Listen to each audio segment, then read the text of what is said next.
भूख, प्यास, नींद और आशा 4 बहनें थी। एक दिन वे आपस में लड़ने लगी कि उनमें सबसे बड़ी कौन है। एक ने कहा, मैं बड़ी हूं। दूसरी ने कहा, मैं बड़ी हूं। तीसरी ने कहा, मैं बड़ी हूं। चौथी ने कहा, मैं बड़ी हूं। क्यों बहन, तुम कैसे बड़ी हो? झगड़ते गड़ते वे द्वारका में भगवान श्री कृष्ण के पास पहुंची। सभी ने श्री कृष्ण से न्याय करने की प्रार्थना की। भूख ने कहा, हे वासुदेव, मैं बड़ी हूं, क्योंकि मेरे बिना कुछ भी संभव नहीं। लोग मेरे कारण ही भोजन पकाते हैं। जब तक मुझे संतुष्ट नहीं किया जाता, तब तक शरीर काम नहीं कर सकता। श्री कृष्ण मुस्कुराए और बोले, तो ठीक है, यदि तुम्हारी बात सही है तो मैं द्वारका के लोगों से कह दूंगा कि वे आज से चूल्हे न जलाएं और भोजन न बनाएं। देखते हैं तुम्हारी शक्ति कितनी बड़ी है। कृष्ण के आदेश पर पूरे राज्य में चूल्हे ठंडे पड़ गए। भूख तड़पने लगी, लेकिन जब उसे कोई ताजे पकवान नहीं मिले तो उसने बासी रोटियां खाकर अपनी भूख मिटाई। ये देखकर प्यास दौड़ी दौड़ी श्री कृष्ण के पास आई और बोली, हे माधव, भूख हार गई। सबसे बड़ी तो मैं हूं। लोग मेरे कारण ही कुएं, तालाब और नदियों का निर्माण करते हैं। मैं नहीं रहूं तो जीवन असंभव है। श्री कृष्ण ने मुस्कुराते हुए कहा, तो ये भी जांच लिया जाए। द्वारका में किसी को पानी न लेने दो। देखते हैं प्यास कितनी बड़ी है। कुछ ही समय में प्यास भी तड़प उठी। उसे पीने के लिए एक गंदे तालाब का पानी पीना पड़ा। यह देखकर नींद आई और बोली, हे गोविंद, प्यास भी हार गई। सबसे बड़ी तो मैं हूं।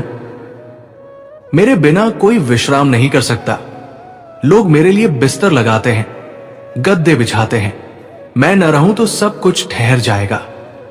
श्री कृष्ण बोले, तो चलो ये भी परख लेते हैं। द्वारका में कोई बिस्तर नहीं बिछेगा। देखते हैं नींद क्या करती है। धीरे धीरे नींद को भी उबड़ खाबड़ जमीन पर सोना पड़ा। तब आशा आगे बढ़ी और बोली, हे प्रभु, भूख, प्यास और नींद हार चुकी है। सबसे बड़ी तो मैं हूं। लोग मेरे लिए जीते हैं। मेरे कारण ही वे कठिनाइयों का सामना करते हैं और सपनों को सच करने के लिए प्रयास करते हैं। श्री कृष्ण ने गहरी दृष्टि से आशा को देखा और बोले, यदि ये सच है तो मैं सभी को काम छोड़ने के लिए कहता हूं। देखते हैं आशा कितनी बड़ी है। द्वारका में सब कुछ ठहर सा गया। परंतु रात के सन्नाटे में कृष्ण ने देखा कि एक कुम्हार अपनी आशा के दीप को जलाए काम कर रहा था। श्री कृष्ण कुम्हार के पास गए और बोले, तुमने काम क्यों नहीं छोड़ा? कुम्हार ने हाथ जोड़कर उत्तर दिया, हे प्रभु, मुझे विश्वास है कि एक दिन मेरा परिश्रम फल लाएगा। मेरी आशा का दीपक बुझ नहीं सकता। श्री कृष्ण मुस्कुराए और बोले, यही सत्य है। आशा ही सबसे बड़ी है, क्योंकि वह जीवन को चलाती है। लेकिन याद रखो, भूख, प्यास और नींद भी महत्वपूर्ण है।